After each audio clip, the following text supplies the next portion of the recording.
Hello, Sam Rogers here for the Digital Learning Asset Framework. In this video, we'll be covering Principle 1 of the 5 core principles. I'll also give you just a brief overview of what the principles are again and how they work so that the example that I give makes a little more sense. So this is an extensible framework. There are 5 core principles, but underneath that there are the strategies, the tactics, the tools, the techniques that roll up under each of those core principles. Now, all of those strategies, tactics, tools, and techniques are yours. They are your business processes. They are your goals. They are yours to build out under the Digital Learning Asset Framework.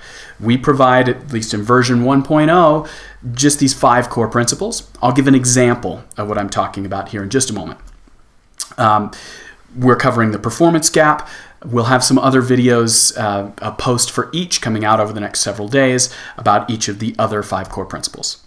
This one is all about what is out of scope. That is, excluding the things that don't belong in the Digital Learning Asset Framework. And it's a common misconception that, oh great, we can take all of our training media and we can use the Digital Learning Asset Framework to make more sense of it and to say, what types of things these are and how they'll be used. That's not what the Digital Learning Asset Framework is for. It has a very specific scope. Remember, this is a subset of all of the training media that there is. This is only the training media that is solving an actual learning problem that it makes sense to use this Digital Learning Asset Framework for. First principle, and this is in the version 1.0 reference. Behavior is influenced by many factors. Gaps in skills, concepts, or facts are only some of the things that can measurably affect performance of the target group. So that's saying there are a lot of problems out there. Learning is only a solution to some of them. It's only a solution in the case where people don't know what to do. They don't have the skill, they don't understand the concept, or they don't yet possess a fact that they need in order to execute a certain behavior, for that target group to do something. So we might have a strategy that says, okay, well, let's find if this is the appropriate solution. The acquisition of skills, concepts, or facts can have a measurable impact on performance only when their absence is influencing behavior. Digital learning assets are an appropriate solution for this problem, but only this problem. If something is missing and it needs to be known, and when it's known, that will fix the behavior, then it's appropriate. But if there's something else going on, no amount of learning is going to fix the problem, right? So people can know what to do and still do something different. So under that strategy, we might have a tactic to determine if that's the case. Is this gap in performance, that is, the difference between what people are doing and what we want them to be doing, is that caused by a lack of knowledge? Or is it caused by something else? Is there a misalignment of incentives? Is it actually work against people when they are performing that behavior? Or do they believe that that's the case? Is it a problem with resources? We're training people how to use a system, but that system isn't stable. So it doesn't really matter if they know the right thing to do. The right behavior will not occur because the system isn't stable. So people have to work around that and figure out other things, Is there a problem with the triggers? That when in the workflow, the thing that they have learned is not being prompted, is not coming up. Oh, this relates to that situation that I learned about in a training course. This maps to that scenario that I learned. Is there something wrong with that trigger?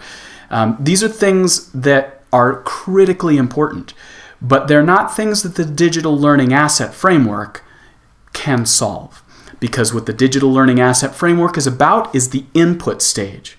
It's about learning something that you do not already know that can help a behavior.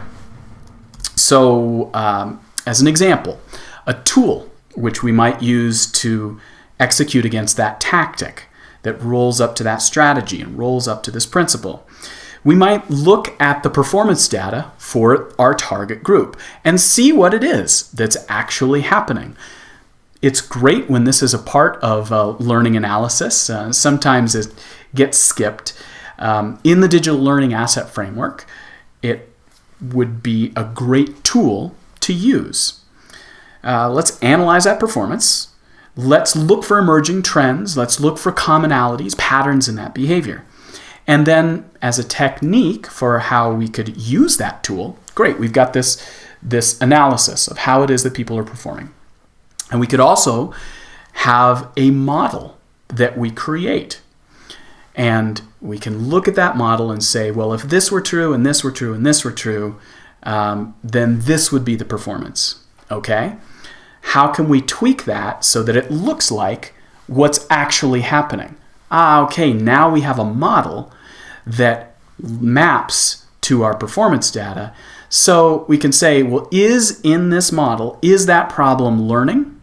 Is it that people don't have a skill or a concept or a fact? If that's the case, then we can move on and employ the Digital Learning Asset Framework, and we can move on to the second principle, the knowledge gap. But first, maybe we should figure out if this is actually a learning problem. Once it is a learning problem, then we can look at solving a learning problem. Until we know it's a learning problem, it doesn't do any good to create assets. In fact, it does harm. It wastes resources, and it misdirects people to thinking that learning is the problem. Knowing what to do and doing it are different things. Let's first eliminate all of the problems that are not learning problems before we create learning assets.